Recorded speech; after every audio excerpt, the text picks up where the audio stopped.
The attacking player is in an offside position near the center of the penalty area at the moment that a player on his team takes a shot. The player is not actually playing the ball, but is interfering with the opponent goalkeeper, so this is an offside offense.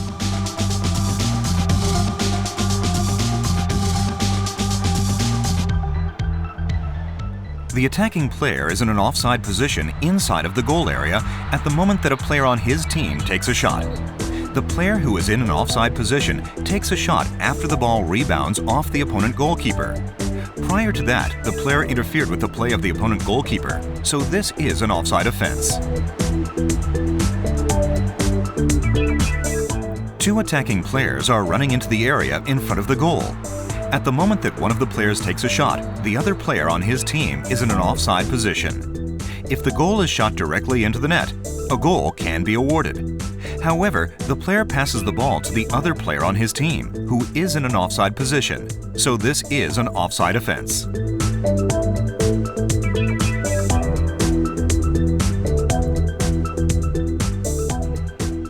The attacking player near the penalty mark is in an offside position at the moment that a player on his team takes a long shot from outside of the penalty area.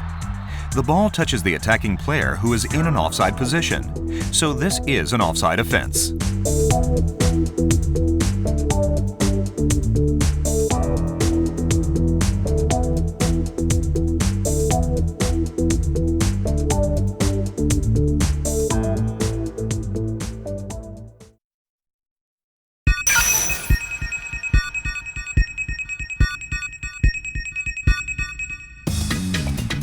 At the moment that a forward pass is delivered from near the center of the field, an attacking player near the penalty area line is positioned in line with the defender. There are two defenders between the attacking player and the goal, so this is not an offside offense.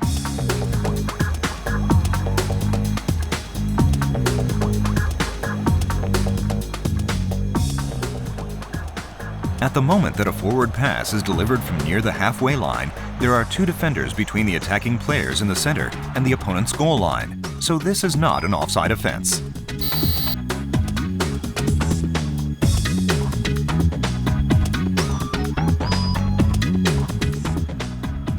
At the moment that a cross is kicked from the right side of the field to the center of the field, there are two attackers in the center of the field.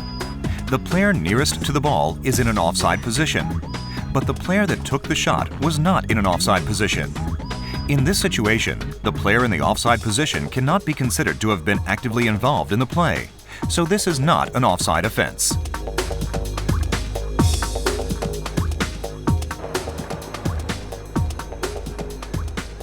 At the moment that a pass is delivered from the center of the field to the right side of the field, the player that receives the pass is in line with the defenders. Since there are two opponents between the player and the goal, this is not an offside offense.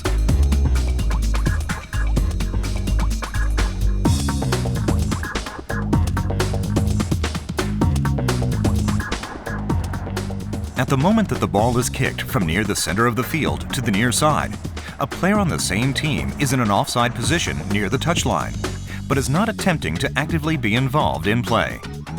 Another player on the same team who is not in an offside position runs in and delivers a cross to the area in front of the goal. In this situation, this is not an offside offense.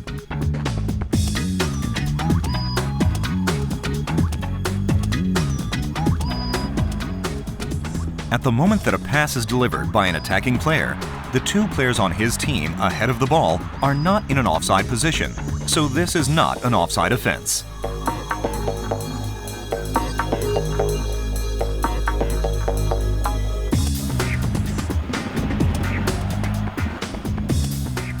At the moment that the attacking player takes a shot, the other player on his team who is running ahead of the ball is not in an offside position. The ball rebounds off the crossbar and a shot is taken, but this is not an offside offense.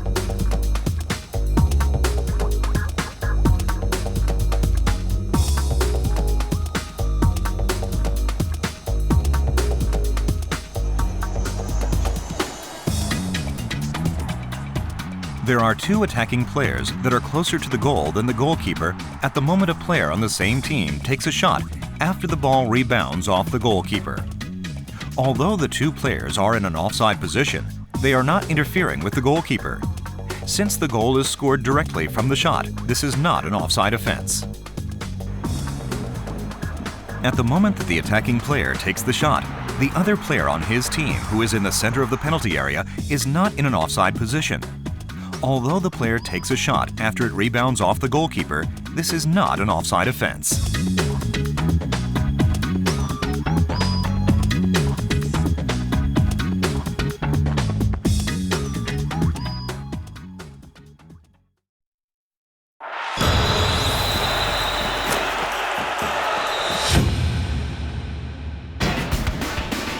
When an offense is committed, the opposing team is awarded either a direct free kick or an indirect free kick. Here, we will examine offenses that are punishable by a direct free kick.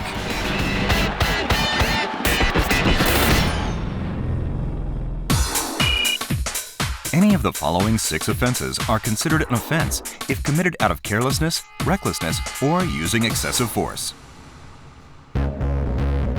Kicking or attempting to kick an opponent is an offense.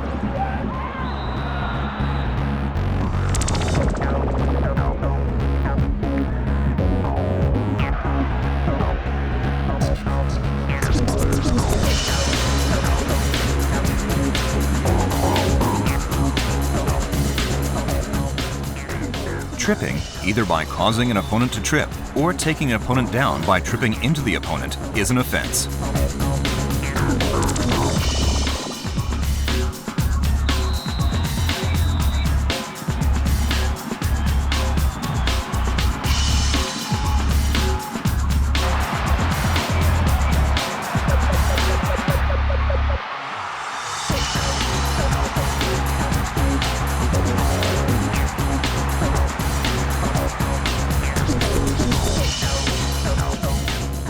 Jumping at an opponent, but not at the ball, is an offense. This type of offense is frequently committed when players are trying to head a ball.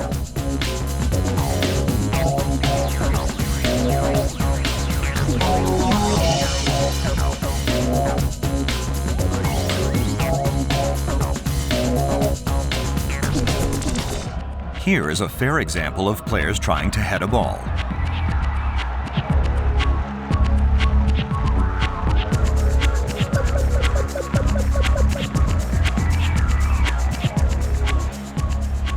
Charging refers to physical contact with the body of an opponent. Shoulder-to-shoulder contact with an opponent is permitted, but a charge in a reckless manner or using excessive force is an offense. Here is an example of a fair charge.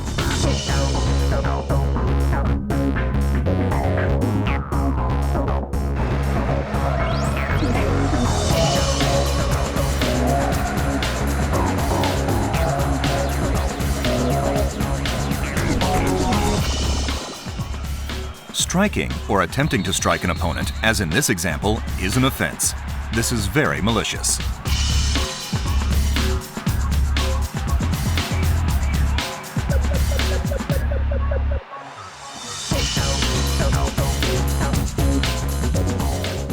Pushing against an opponent, either with a hand or the body, is an offense. It is still an offense, even if it is done by a player who is keeping the ball.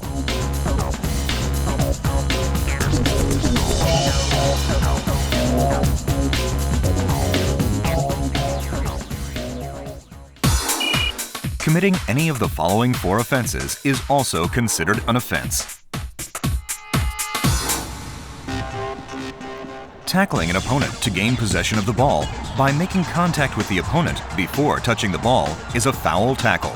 For example, if a player makes a tackle in the direction of the ball, but makes contact with the opponent before touching the ball, it is an offense.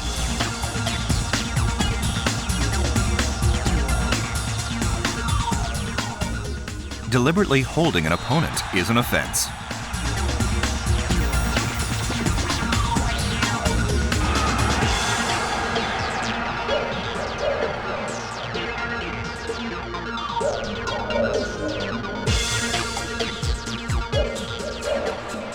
A player is not permitted to deliberately touch the ball using a hand or an arm.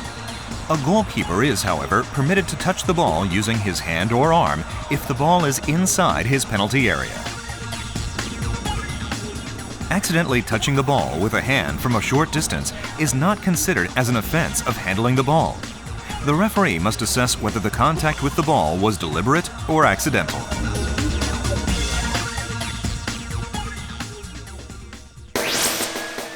Spitting at an opponent is an offense and is not to be tolerated.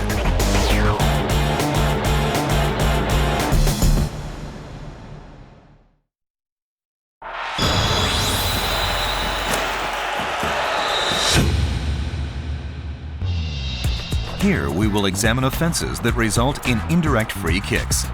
First, we will examine what constitutes an offense by a goalkeeper. If a goalkeeper commits the following offenses inside his penalty area, then the opposing team is awarded an indirect free kick.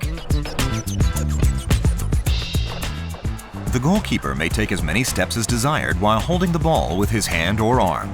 However, after controlling the ball with his hand, the goalkeeper cannot take more than 6 seconds to release the ball into play. If the time exceeds 6 seconds, it is an offense.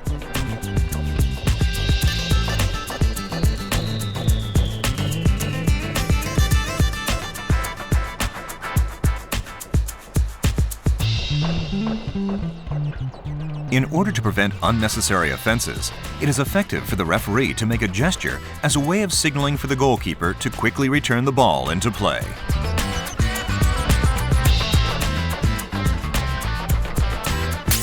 After controlling the ball with his hands, the goalkeeper may continue to hold the ball using his feet.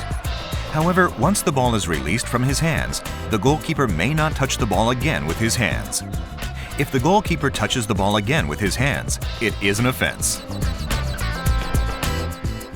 If the goalkeeper, inside his penalty area, directly touches the ball with his hand or arm after it has been deliberately kicked to the goalkeeper by a teammate using his foot, or from a free throw, it is an indirect free kick offense. When the goalkeeper holds the ball, it is important to make a relatively quick transition to the next play. The referee should encourage the goalkeeper to quickly release the ball into play. Here we will examine indirect free kick offenses that apply to all players. If no one is next to the player, then the player is permitted to kick a high ball with his foot. It is, however, extremely dangerous to raise a foot and attempt a kick when an opponent is trying to head the ball. This is considered an offense. It is also dangerous to make a play by directing the sole of the foot toward a ball that is very near an opponent. This is also an offense. This kind of difficult bicycle kick is thrilling and impressive. If the referee, however, considers that the bicycle kick is dangerous to a nearby opponent, then it is considered a dangerous play and is an offense. In either of these situations, if the player ends up kicking the opponent, then it is an offense punishable by a direct free kick. If a player impedes the progress of an opponent by placing his body in the path between the opponent and the ball without the intention to directly play the ball, it is an obstruction. It is, however, not an offense for a player to shield the ball using his body and hold off the opponent as long as the ball is kept in his playing distance. It is necessary to watch out for this type of play because it resembles an obstruction. In the same situation, if the player holds off the opponent by making contact with the body, it is either charging, pushing, or holding, and the opposing team is awarded a direct free kick.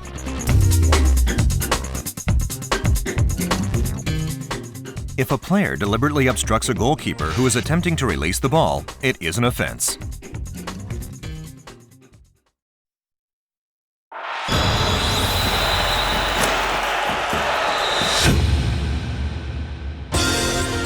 If an offense is committed, the referee must make a quick decision to stop play. The flow of the match can be significantly affected if the decision is delayed.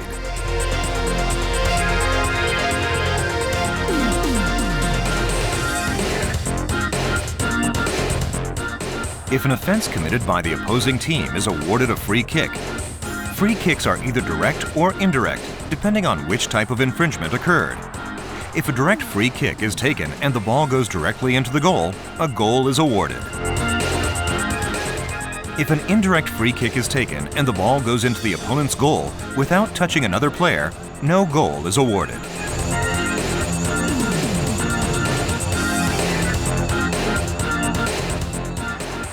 When the referee makes a decision for an offense committed during the ball being in play, he blows his whistle to stop play.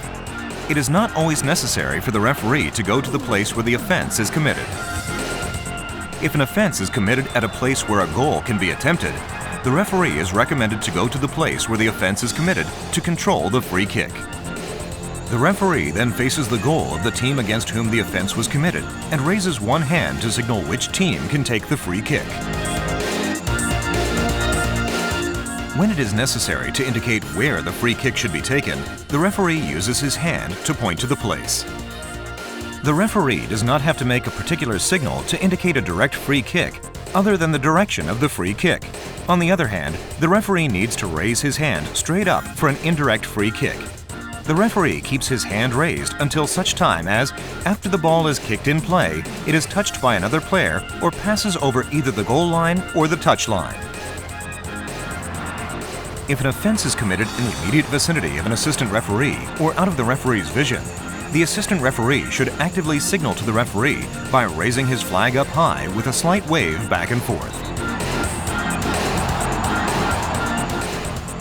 When this happens, the referee either blows his whistle to accept the decision or instructs the assistant referee to lower his flag down if he does not accept it.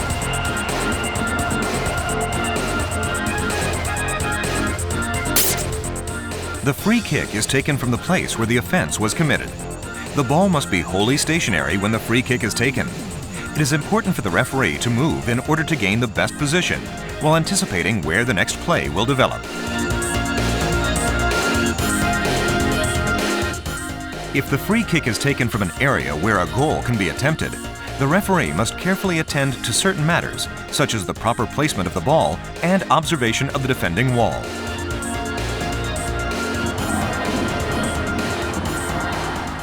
If a free kick is taken without making the ball stationary or from a place that is far from the place of the offense, then the referee should immediately stop play to order the free kick to be retaken.